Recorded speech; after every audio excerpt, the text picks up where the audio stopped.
Estep Prophetic Ministry is pleased to present a video message by Dr. Howard C. Estep. What you will see and hear in the next hour has been specially prepared to assist you in your walk with God. It is packed with facts and scriptures. To receive the most from Dr. Estep's message, you should have your Bible, notebook, and pencil ready. Prepare yourself now. On the second cassette of this Bible study lecture series, Dr. Howard C. Estep will continue teaching from the book of Daniel. We now join the Friday night Bible study in the King is Coming Auditorium, Colton, California, as Dr. Estep is speaking from Daniel chapter 3. Turn to the book of Daniel, chapter 3. I have a lesson outline for you. It's divided up into a number of parts. Number 1, a great image set up and dedicated, verses 1 through 3. 2, everybody was commanded to worship the image, verses 4 through 7. 3, Daniel's 3 friends accused, verses 8 through 12. 4, 3 Hebrew young men commanded to worship the image, verses 13 through 15. 5, their refusal and punishment, verses, verse 3:16 through 23, I think that is. Let me check myself a moment. I worked on this outline this morning at 1:30. 13 through 23, 5, their refusal and punishment, verses 13 through 23. 6, the king is amazed. I'm surprised he was. Verses 24 through 25. 7, the king convinced. Verses 26 through 28. And lastly, the 8th point, Nebuchadnezzar issues an official executive order. Verses 29 through 30. Interesting lesson. Does anybody need a Bible? Anybody need a Bible? We can bring you a Bible real quickly if you need a copy of the Scriptures. This is Daniel chapter 3. It's an interesting lesson. Our first part, a great image set up and dedicated. It was rather interesting, and when I was looking at this 3rd chapter, King Nebuchadnezzar just had a dream in chapter 2. Now in chapter 3, he's building a great image. He had a dream in chapter 2, and what did he dream about? A great image. Seemed like he's gotten in a rut. Now he's in chapter 3, so he's going to build an image. And this is verses 1 through 3. Nebuchadnezzar, the king, made an image of gold. It's rather interesting why he did that, an image of gold, because when Daniel interpreted the dream, you will remember he said to King Nebuchadnezzar, that thou art this head of gold.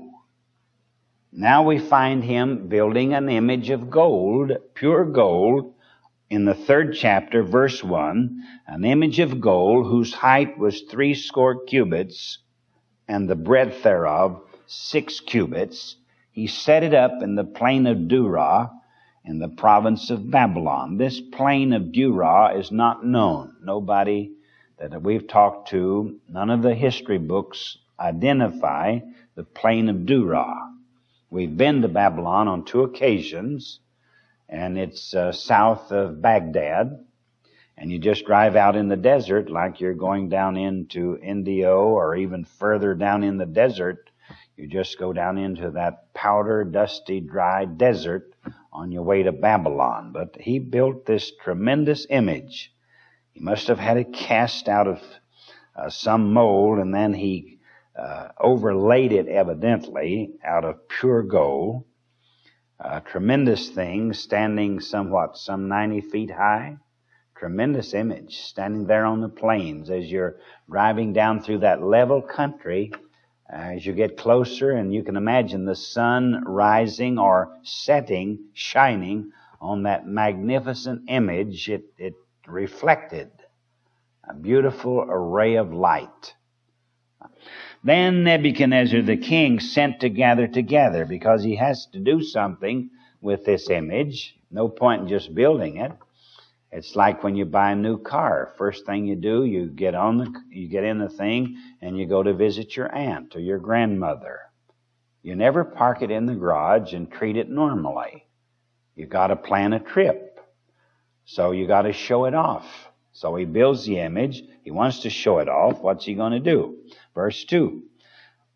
Nebuchadnezzar the king sent to gather the princes, the governors, the captains, the judges, the treasurers, the counselors, the sheriffs, and all the rulers of the provinces to come to the dedication of the image which Nebuchadnezzar the king had set up. In other words, he's going to dedicate it.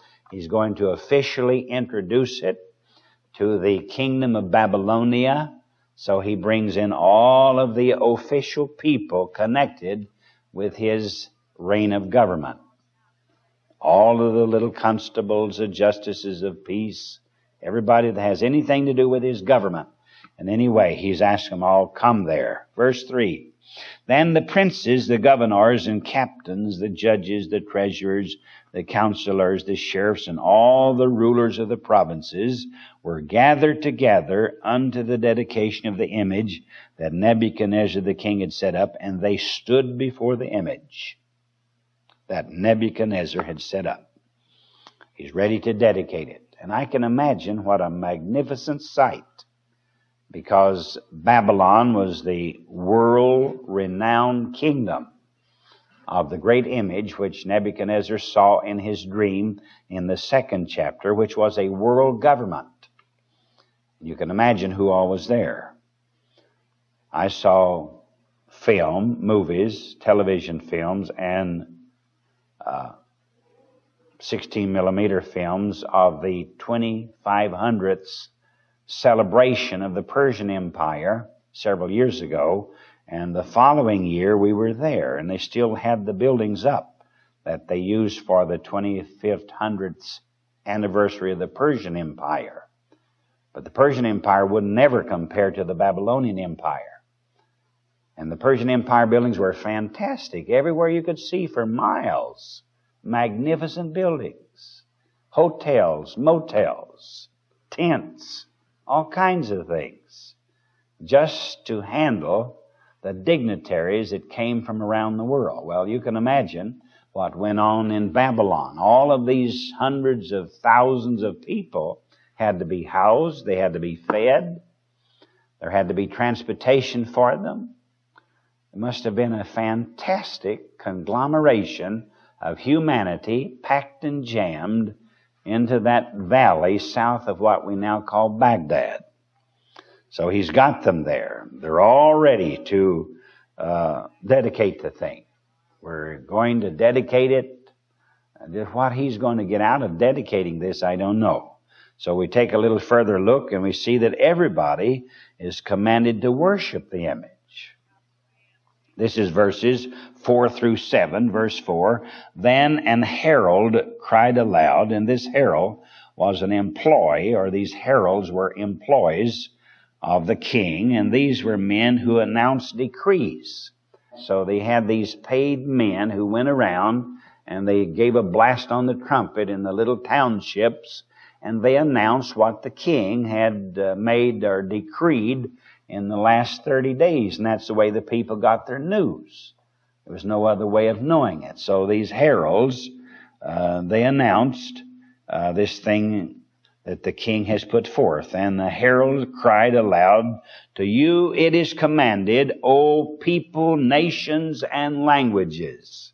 So indicating a lot of people there.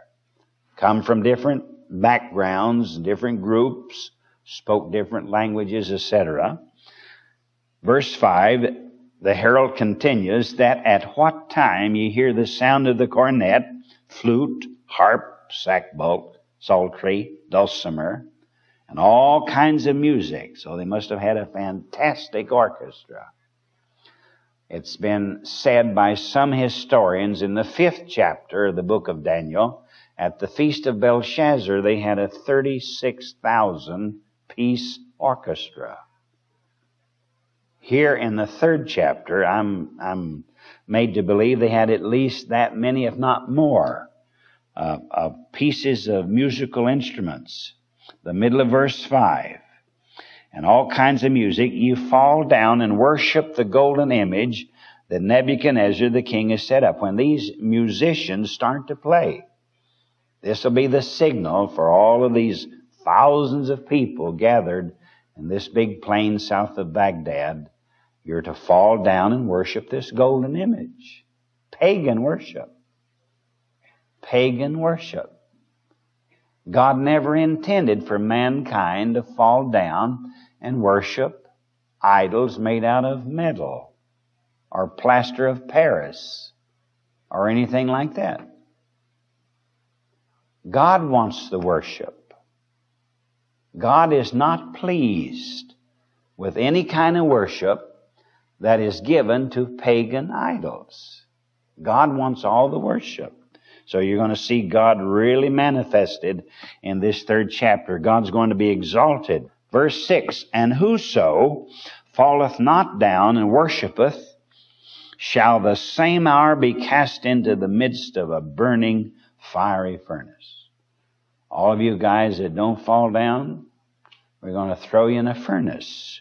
Verse 7, therefore, at that time, when all the people heard the sound of the cornet, flute, harp, sackbut, psaltery, and all kinds of music, all the people, the nations, and the languages fell down and worshiped the golden image that Nebuchadnezzar the king had set up. So that was the command. This is the story. This is what they're told to do. And they're frightened before they do it because the king's herald said to them, if you don't obey orders, in the furnace you go. And that's a very unpleasant situation, being tossed into the furnace. So they got the upper hand with them right there. So now we see in the 3rd part of our lesson that Daniel had 3 friends. These 3 friends, I believe, though they don't get as much publicity as Daniel got, I believe they were just as spiritual. I don't see any reason, as I've read the book of Daniel and the account of these 3 young men, I see no reason to suspect that they were less spiritual and less brave than Daniel was. I believe they loved God just as much.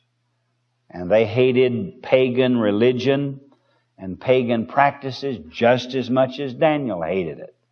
So now we see these fellows put under the scrutinizing eye of this situation which they're going to be thrust into. This is verses 8 through 12. Daniel's 3 friends are accused because everybody else is bowing down. And it's so easy today to do that, even in our life. I hear this phrase quite frequently. People say to me, but everybody else is doing it. That doesn't mean anything. I had the occasion to go to Redlands this morning. And I have cruise control on the car I drive. I punch it in at 55, right on the button. I like to do that. I'm sort of an exacting type of fella. If you're going to have a watch, have it right on the button. I asked a certain party the other day, I said, what time it is? He said, well, I think my watch is 3 or 4 minutes off. I said, well, I'd throw the thing away. What's the use of having it if you're going to guess what time it is? So I punch in the speed at 55. Everybody passes me. And several of them give me dirty looks as they go by. And one fella actually crowded me out of the lane, and he wanted to get on by. I was only making 55. Well, everybody's breaking the law. Well, does that mean I have to break the law? Because everybody else is breaking the law. Everybody else is bowing down to the image. The golden image set up on the plains of Dura, south of Baghdad, down there in the area. Ancient Babylon's located. What does it say? Looking at verse 8. Wherefore, at that time, certain Chaldeans came near, and they accused the Jews. Evidently, Daniel wasn't present for some reason or other.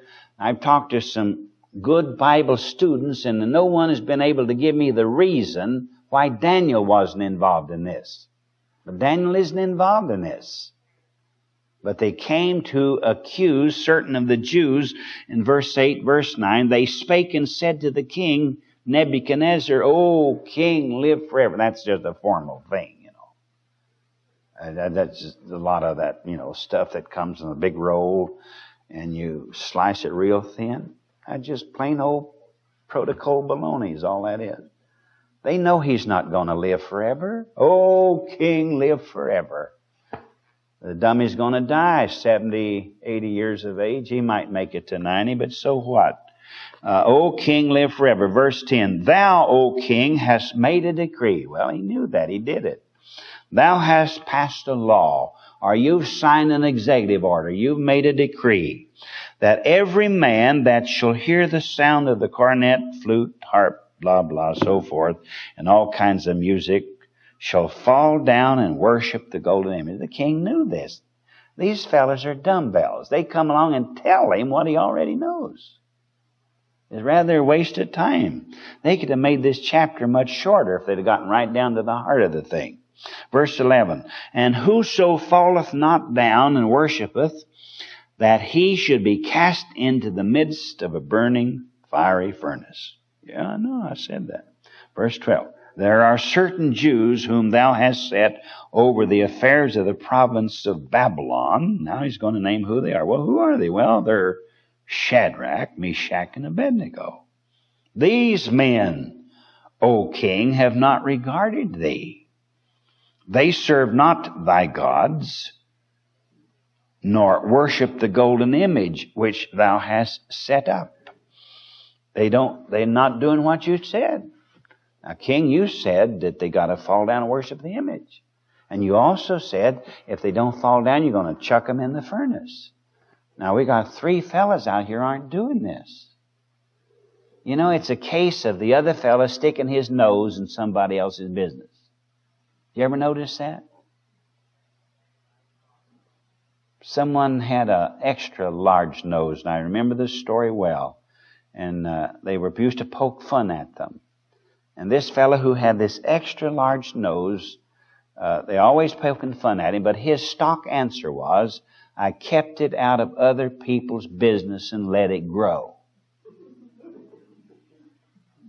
And these dummies are sticking their noses in other people's business, and they're worrying about the Jews.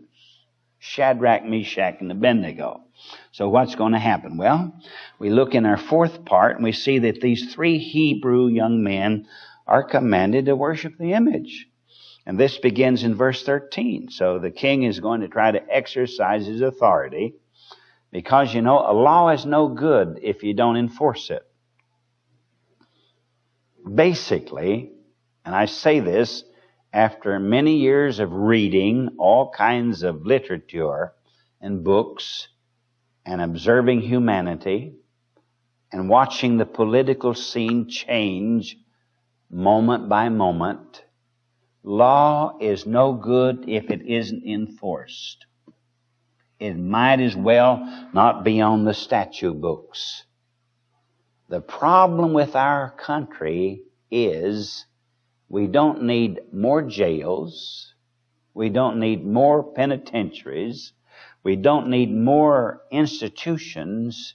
We need to enforce the laws that we now have. We don't enforce them. We're very peculiar as to who we enforce the laws with.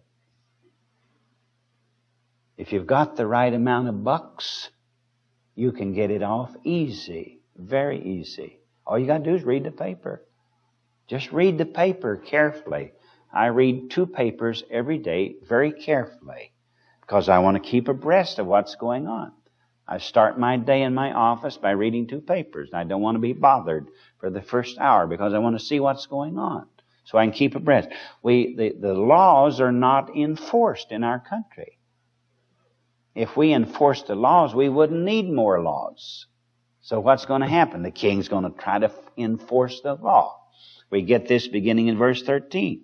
Then King Nebuchadnezzar, in his rage and fury, got all mad about it. That's nice. I'm glad to see him get all riled up. Maybe we'll get something done. Then you can get things done sometimes if you get them riled up, you know. Then in his rage and fury, he commanded to bring Shadrach, Meshach, and Abednego. Bring those guys in here. What do you mean? They didn't bow down? Bring them in here. Tell them I want to see them. I want them right here. I want to look them right in the puss myself. Bring them in here. Then they brought these men before the king. Nebuchadnezzar spake and said unto them, Is it true, O Shadrach, Meshach, and Abednego? Is it true? Do not ye serve my gods, nor worship the golden image which I've set up? Is it true that you refuse to bow down to the golden image? Is it true that you refuse to worship the gods of Babylon? Evidently, the king had not had a close encounter with these three young men, although he had had such an encounter with Daniel. Now he's asking them point blank, is it true that you are rebelling against order? You're refusing to carry out my laws. Verse 15. Now, if ye be ready, that at what time you hear the sound of the cornet, flute, harp, sackbut, psaltery, dulcimer, and all kinds of music. When you're ready, when you hear the sound of all of this music, the middle of verse 15, ye fall down and worship the image which I have made. Well, if you do that, that's good. That's okay. Fine. Middle of verse 15. But if you worship not, ye shall be cast the same hour into the midst of a burning fiery furnace. And who is that God that shall deliver you out of my hands? He's giving them a chance. In a sense, he's being fair with them. He's saying, now if you do it, everything's fine. You can have the weekend off. But if you don't do it, in the furnace, commanded to worship the image, what's going to happen? Well, it's going to be interesting. At this point, I would say 99 and 99% of America would fall down and worship the image. You may not know this, you may not really believe it, but these are the conditions which are going to exist on the earth after the church is translated in the reign of Antichrist. If you don't believe it, go down to the library, borrow a copy of Fox's Book of Martyrs, or go down to the bookstore and for $2.98 or $3.98, along in that price range, buy yourself a paperback of Fox's Book of Martyrs and see what they did to the church in the first centuries. Boiled them in oil, put them on stretching machines, punched their eyes out and made slaves out of them. All kinds of things. You can't begin to think of the atrocities that have been committed upon human beings by other human beings. It's going to happen all over again. So the king is saying, you boys do what I tell you, everything's all right. If you don't, you're going to force me. Because at a certain point, the ruler has to protect his integrity. Because if he lets a little peon in his kingdom push him around, well, then he doesn't have any more say-so. Everybody else will be pushing him around. So he's got to carry this thing out to the hilt. So what's he going to do? Verses 13 through 23, they're going to refuse. We'll see what happens. Shadrach, Meshach, and Abednego answered and said to the king, I'm glad they were listening, so they knew what to say. And they answered and said, O Nebuchadnezzar, we are not careful to answer thee in this matter. What are they meaning? We are not careful to answer thee in this matter. Well, they're careful that they answer the king and how confident they were that their God was able to deliver them from the king. In other words, they're saying that we're not saying this in haste, but what we're saying, we're confident that our God can deliver us. Verse 16, we are not careful to answer thee in this matter, if it be so, verse 17, if it be so, our God whom we serve is able to deliver us from the burning fiery furnace, and he will deliver us out of thine hand, O king. In other words, if necessary, God will deliver us. Now, if God doesn't deliver us, verse 18, but if not, be it known unto thee, O king, that we will not serve thy gods, nor worship the golden image which thou hast set up.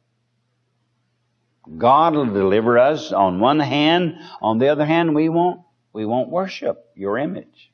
We won't have any part in it. You know, when you get 2 or 3 guys, you're dealing with them and they're completely opposite of what you're trying to put over, it throws a monkey wrench in your works. And here's this powerful king, the most famous kingdom on the face of the earth. The Bible says wherever the birds flew and sheltered in the trees, or the animals were in the shade of the trees, wherever man trod the face of the earth, the kingdom of Babylon extended. And here's this powerful king being backed up in a corner by 3 little Jews.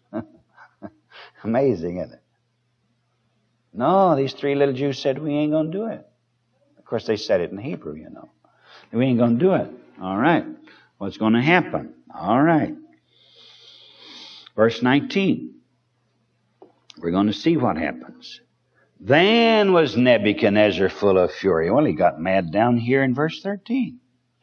Now the old fellow's going to get mad in verse 19 again. Then was Nebuchadnezzar full of fury. He just got like a bull in a china shop, full of fury. And the form of his visage was changed. He even got red in the face, and the blood rushed to his ears, you know, and he clenched his fist. And the form of his visage was changed against Shadrach, Meshach, and Abednego. Therefore, he spake and he commanded that they should heat the furnace 7 times more than it was ever heated. He just threatened them with 1 furnace heat. When he first threatened them, they had the thermostat set at 400. Now he says, turn it up to 2,800. 7 times hotter. I'm sick and tired of these 3 little Jews pushing me around. I'll show them who's boss. Heat the furnace 7 times hotter. Verse 20.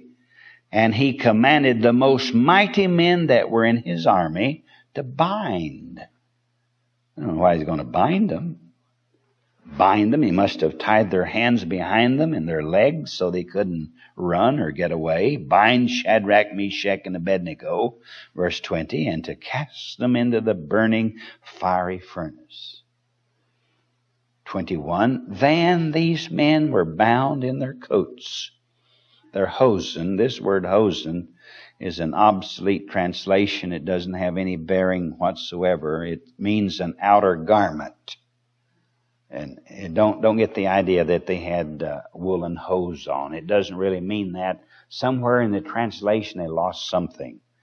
Their outer garments, they wore sort of a tunic type garment, like they wear today, some of the people over there. So their hosen and their hats, the middle of verse 21, and their other garments were cast into the midst of the burning fiery furnace. And he said, I'll show them. I'll show them, verse 22. Therefore, because the king's commandment was urgent and the furnace exceeding hot, his temper was about as hot as a furnace. And the furnace exceeding hot, the flame of the fire slew those men which took up Shadrach, Meshach, and Abednego. In other words, the fellows who were going to throw these fellows in like stove wood. You've ever been back on the farm when you got the old pot-belly stove really hot, you know, and you finally get the door open. It's too hot to get close to it, so you just toss the wood in hoping that it goes through the open, and you take your foot and close the door and you burn the soles of your shoe, and your mother just raises Cain with you.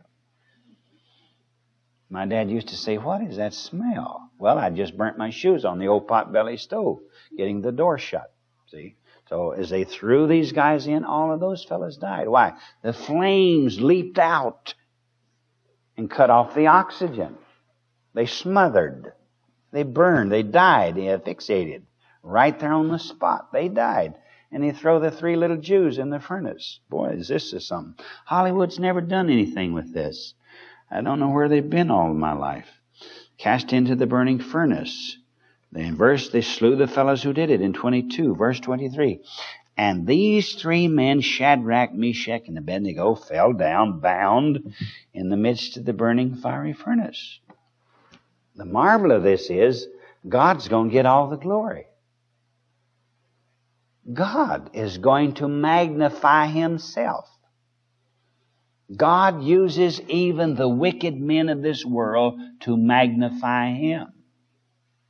So here's this powerful king is going to show off in his rage and in his fury, and amidst all of these multiplied thousands of people who have come to this dedication ceremony.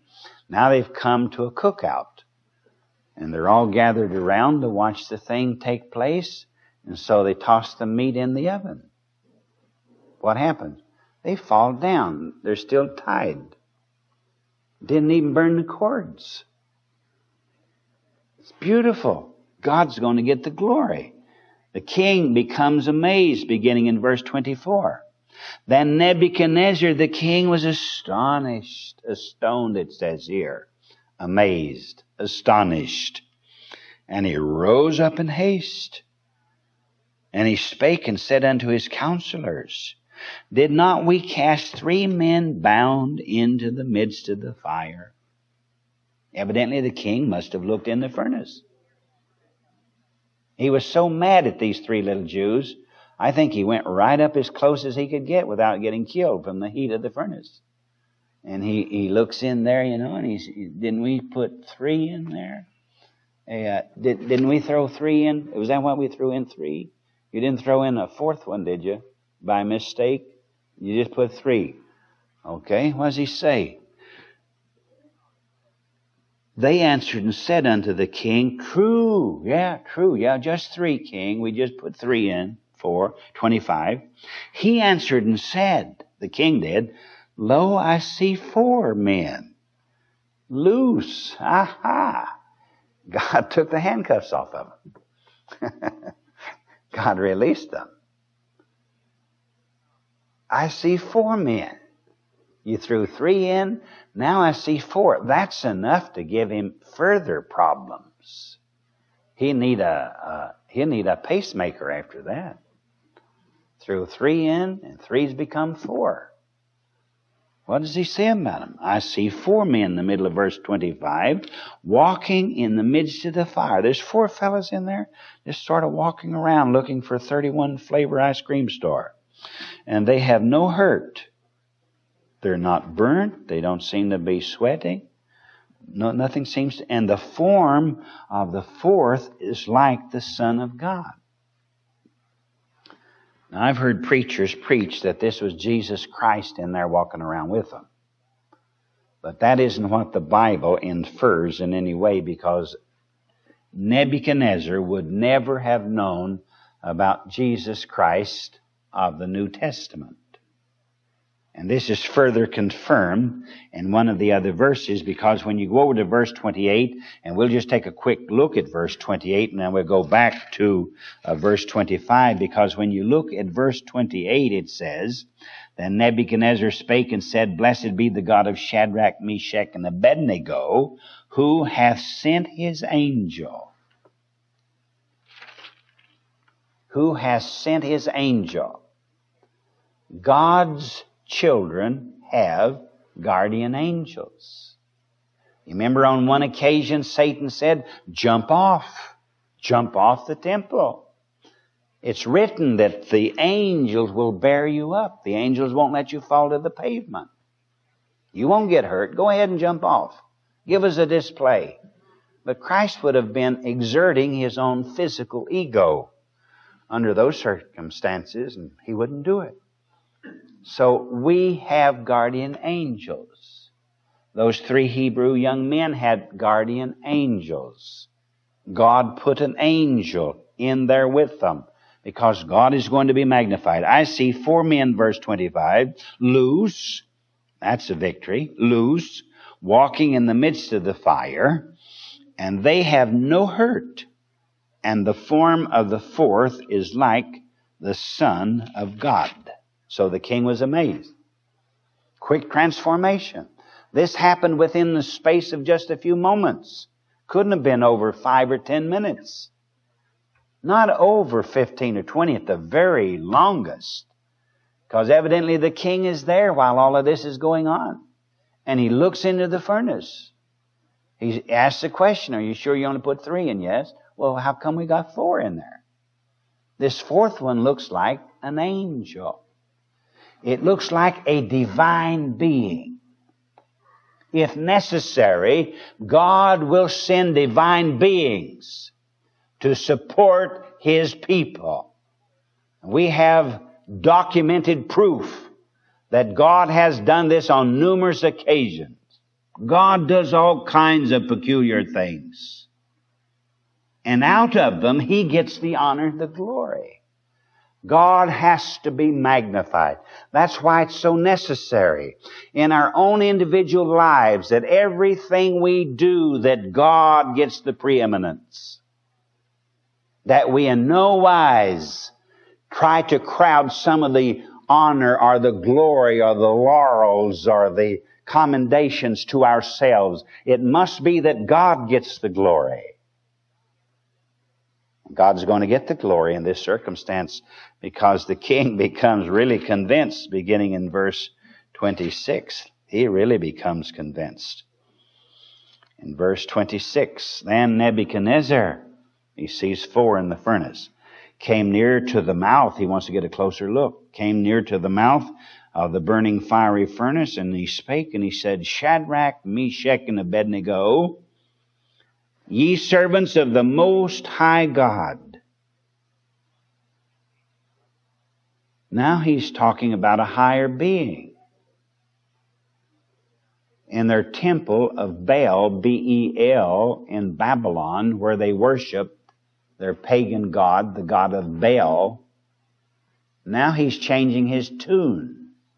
He knows that pagan god, Baal, and he knows that this gold statue, 90 feet high, standing there on the plains of Dura, can't do what he has just seen demonstrated. So he says now, ye servants of the Most High God, come forth and come hither. Then Shadrach, Meshach, and Abednego came forth of the midst of the fire. They just walked out. Can you imagine what happened to those thousands of people, how they screamed and they fell over each other? You talk about panic. You talk about panic hardware on the doors. They sure had to have it on that whole field that day. They ran all over everybody. Getting out of here, come these 3 guys right out of the furnace. Amazing. I wish I could have been there. Then Shadrach, Meshach, and Abednego came forth of the midst of the fire, and the princes, governors, captains, the king's counselors, being gathered together, saw these men upon whose bodies the fire had no power, magnifying God. Proof that it happened. Hundreds of fellows saw it. They saw these 4 miraculous things take place. 1, the bodies were immune to fire. If God says don't burn, it doesn't burn. 2, no hair of their head was singed. If you just reach across to the back burner of the stove, now you burn the hair on the bottom of your arm. Not a hair on their body was singed. 3, their garments were not burned. And 4, no smell of smoke was upon them. 4 miracles. Saw these men, upon whose body the fire had no power, nor was an hair of their head singed, neither were their coats changed. their woolen garments or whatever it was probably woolen garments. Might have been cotton. Woolen garments, the garments were not singed in any way, not changed in any way. No hair was singed, nor the smell of fire had passed on. They must have gone up and, no, I don't smell a thing. It reminds me of the little girl that came to Sunday school. And before she came, she emptied her mother's perfume bottle all over her. And she was so proud of it, that she had Mama's perfume on. And she got in the Sunday school class and nobody paid any attention, And finally she said, if any of you smell a smell, it's me. Verse 28. Then Nebuchadnezzar spake and said, oh, bless the Lord, his old boy's getting converted. He's having a change of heart. This is beautiful. He was as stony as they come to start with. Then Nebuchadnezzar spake and said, blessed be the God of Shadrach, Meshach, and Abednego, who has sent his angel, not the Son of God, but has sent his angel and delivered his servants that trusted in him and have changed the king's word and yielded their bodies that they might not serve nor worship any god except their own God. They opposed the king's word. There comes a time, maybe in our lives, where we have to say no to the authorities. Where we have to say, no, God comes first. And that may happen in some of our lifetimes. There may come a time in some of our lives, not all of us may be able to stand up under the pressure. But there may come a time when we will have to say to the authorities, no, I will not. God comes first. Some of the apostles did that. Early church fathers did that. Men are doing it today, and it's going to get tougher as we go on down the road of life, waiting for the coming of the Lord. But this old boy got converted. He was convinced that he was wrong. Now we look at the closing two verses. Nebuchadnezzar issues an official executive order that clarifies the thing, beginning in verse 29. Therefore, I make a decree. In other words, I'm going to pass another law. Sounds like Sacramento to me. Therefore, I make a decree that every people, nation, and language which speak anything amiss, anybody that says anything against the God of Shadrach, Meshach, and Abednego shall be fined no less than $50. No, it doesn't say that.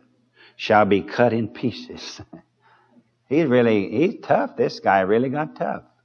He said, we'll just cut him up in little pieces and feed him to the dogs.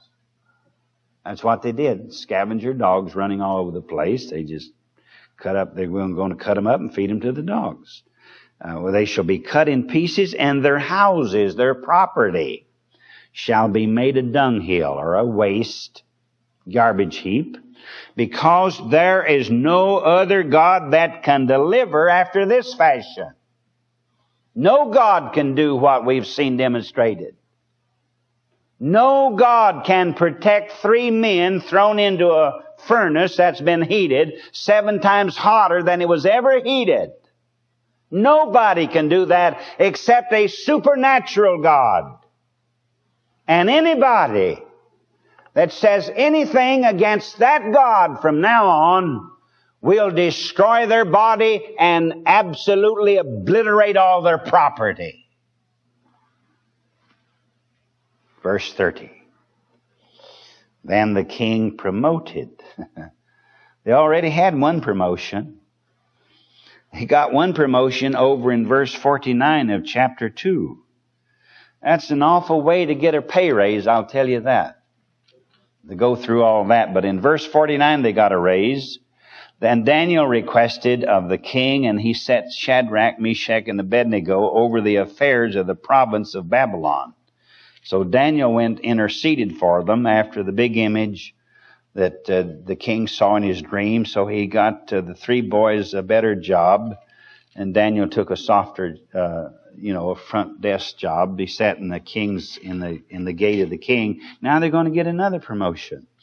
Then the king promoted Shadrach, Meshach, and Abednego in the province of Babylon. Isn't that lovely? It's beautiful. And what do I get out of all of that? I come out of a lesson like that determined, regardless of anything, to put God first. God comes first. He has to. He must. When we put God first under these circumstances, it proves that we love Him. We love Him. And we love Him to what degree? Do we, on a scale of 10, do we love Him 2, or 4, or 6, or 8, or 9? We're supposed to love Him the top of the scale, 10. And our actions prove how much we love Him. That's what it's all about. That's what the Christian life is all about.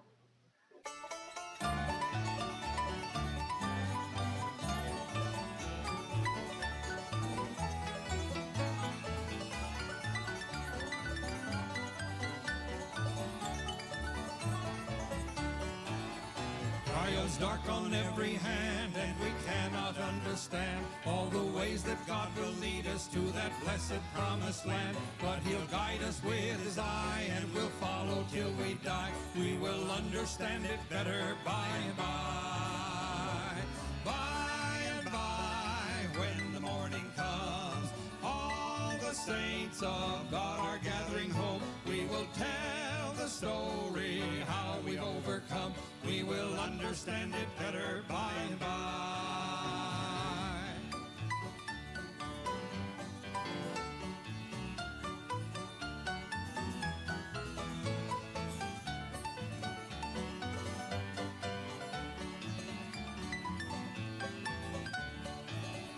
We are often destitute of the things that life demands, want of shelter and of food, thirsty hills and barren land. But we're trusting in the Lord, and according to His word, we will understand it better by and by. By and by, when the morning comes, all the saints of God are gathering home. We will tell the story how we've overcome. We will understand it better by and by.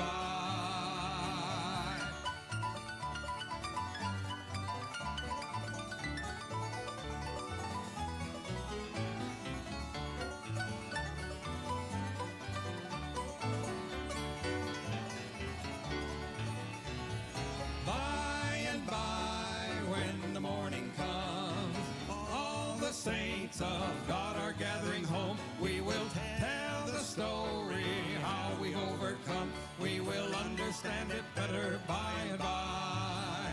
We will understand it better by and by. We will understand it better by and by.